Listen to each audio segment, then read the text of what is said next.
Hello class, good morning.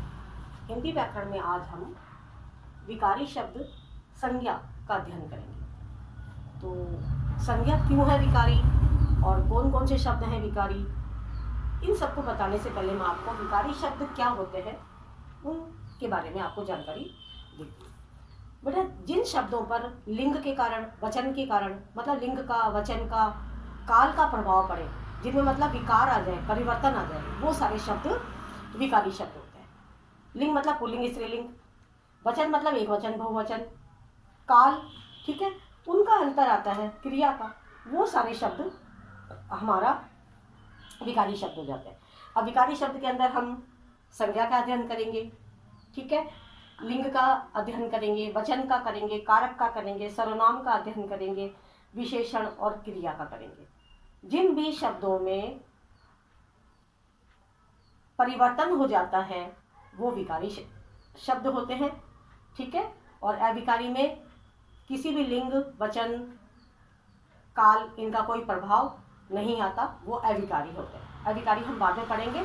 अभी हम विकारी में भी सबसे पहले हम संज्ञा शब्द का अध्ययन करेंगे, ठीक है ना, जिनके ऊपर लिंग का, लिंग के, वचन का, ठीक है ना, और काल का, काल के कारण कोई विकार आ जाए, वो सारे शब्द विकारी शब्द होते हैं। अब हमारे पास में है संज्ञा। पहला शब्द है संज्ञा। मेरा नाम, आपका नाम, इसका नाम किताब है, इसका नाम चौक है। किसी का भी नाम, ये तो वस्तु में हो गई ना, ये दोनों वस्तु में है। मैं व्यक्ति हूँ, आप भी व्यक्ति हैं, ठीक है ना। किसी भी व्यक्ति का नाम, कैसे बताऊँ आपको मैं, कैसे भी किसी भी व्यक्ति का नाम, वस्तु का नाम, किसी भी प्राणी का नाम, किसी भी स्थान का नाम, किसी भी भाव का नाम, सारे नाम संज्ञा कहलाते हैं। किसी भी कैटेगरी में उसका नाम हो, सारे के सारे नाम संज्ञा कहलाते हैं। तो हम इसकी परिभाषा कैसे लिखेंगे? किसी भी व्यक्ति, वस्तु, प्राणी, स्थान, भाव आदि के नाम को, और भी कोई रह गया इसलिए हम आदि लगा देते हैं, इंग्लिश में लगाते हैं शब्द, आदि के नाम को संज्ञा कहते हैं। उदाहरण के लिए मैंने आपको मेरा बताया, आपका बताया, ठीक है, जिस पर हम बैठे हैं, जिस पर आप बैठते हो, मेज, कुर्सी, पढ़ते हो, किताब, पेंसिल, इरेजर, सारे नाम, जिसे अभी हम पढ़ाई कर रहे हैं, मोबाइल, सारे नाम, टेलीविजन, रेडियो, पंखा, ठीक है, सारे नाम संज्ञा होते हैं। तो हम परिभाषा में कैसे बोलेंगे इसको?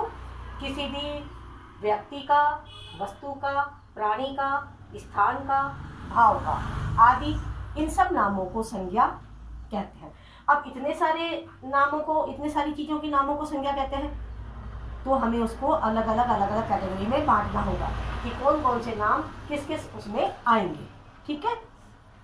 तो हमने व्याकरण के अंतर्गत संज्ञा को, पहले तो हम इनके नाम देखते हैं, सबसे पहले हम बांटेंगे, उसको बाद में। पहले हम व्यक्तियों के नाम लिखते हैं। व्यक्तियों के नाम में हमने मान लो लिख दिया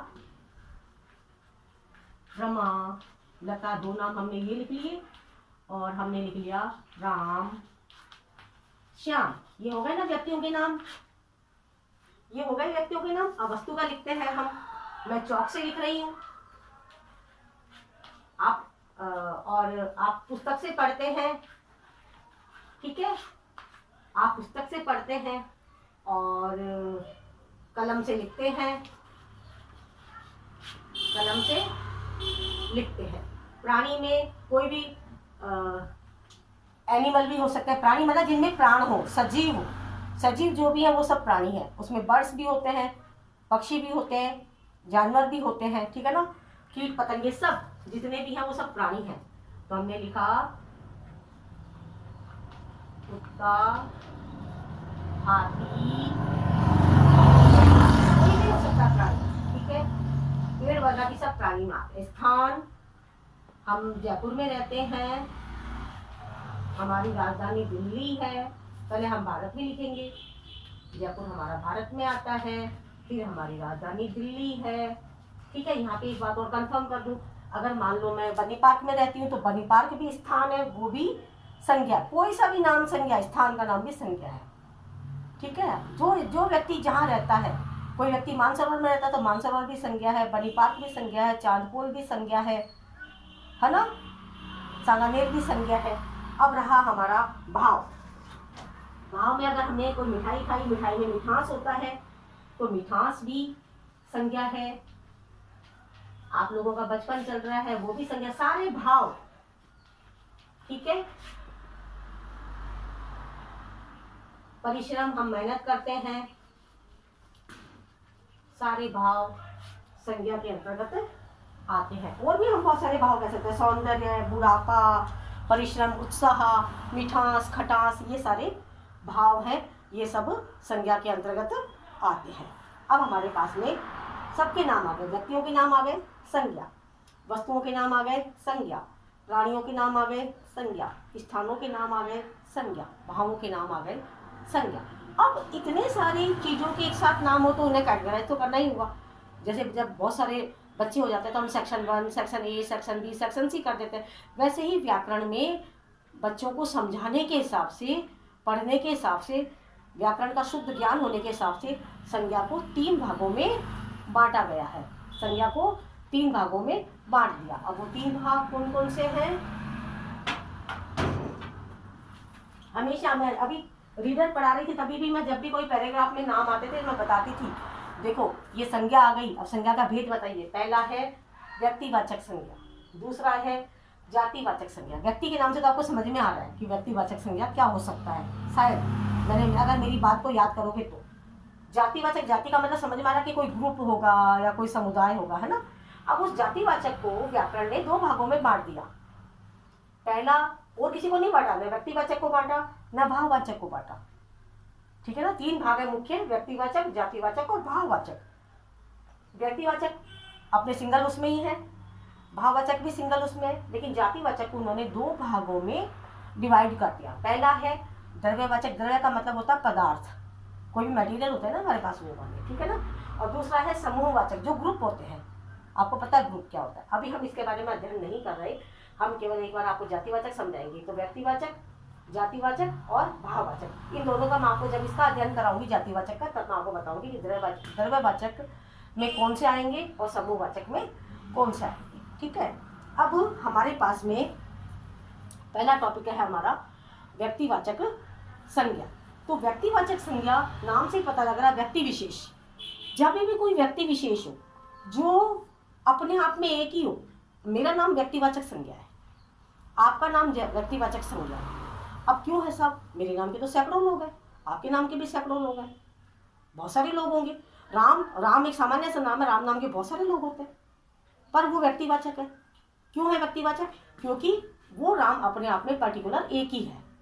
कितने भी लोग हों, ठीक है ना, किसी भी व्यक्ति का नाम होगा, प्राणी का नाम होगा, स्थान का नाम होगा, ये सारे व्यक्तिवाचक संज्ञा के अंतर्गत आएंगे। व्यक्तिवाचक के अंदर किस किस के आएंगे? वस्तु का, प्राणी का और स्थान का, ये सारे के सारे नाम आपके व्यक्तिवाचक संज्ञा के अंतर्गत आएंगे। जैसे व्यक्तिवाचक का आपको मैं पहले कराऊंगी। जैसे व्यक्तिवाचक में कौन कौन आएंगे? जैसे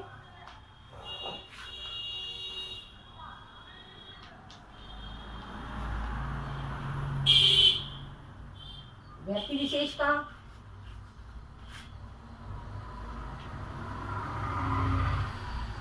व्यक्ति विशेष, वस्तु प्राणी, वस्तु विशेष, प्राणी, प्राणी और स्थान, स्थान विशेष। ये सब विशेष जो चीजें होंगी ना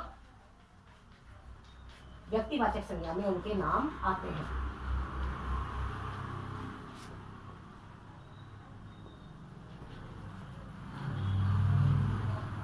अब कैसे है?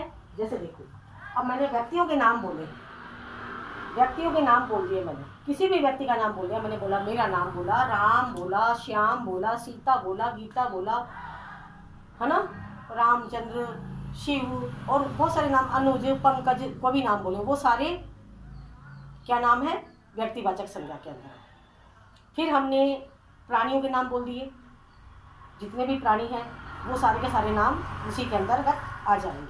फिर हमने स्थानों के नाम बोल दिए, जयपुर, भारत, ये सारे नाम बोल दिए, ठीक है ना। किताबें बोल दी हमने, बहुत सारी जैसे नदियों के नाम बोल दिए हमने, है ना, गंगा, सरस्वती, कावेरी, ब्रह्मपुत्र, ये जितनी भी नदियां हैं, ठीक है ना, ये सारे के सारे व्यक्तिवाचक के अंतर्गत आ जाएंगे। हमारी गीता, महाभारत, बाइबल, कुरान, ठीक है ना, ये सारे, यानी कि पर्टिकुलर कोई विशेष जो चीज़ होगी वो व्यक्तिवाचक संज्ञा के अंतर्गत उसका अध्ययन हम करते हैं। कोई भी जो विशेष चीज़ होगी उसका हम उसमें करेंगे। जातिवाचक के अंतर्गत हम एक कैटेगरी हो जाती है, एक कैटेगरी, मान लो मैंने जैसे बोला राम एक लड़का है। अब राम तो इसके अंतर्गत आपके व्यक्तिवाचक है, लेकिन लड़का एक कैटेगरी है, लड़का कोई भी हो सकता है। राम एक बालक है, उस बालक का नाम राम है। बालक एक कैटेगरी है कि बालक है, बालिका है, यानी उस जाति से संबंधित या समुदाय से संबंधित जो होते हैं वो हमारे जातिवाचक संज्ञा के अंतर्गत आते हैं। अब हम देखेंगे कि जातिवाचक संज्ञा के अंतर्गत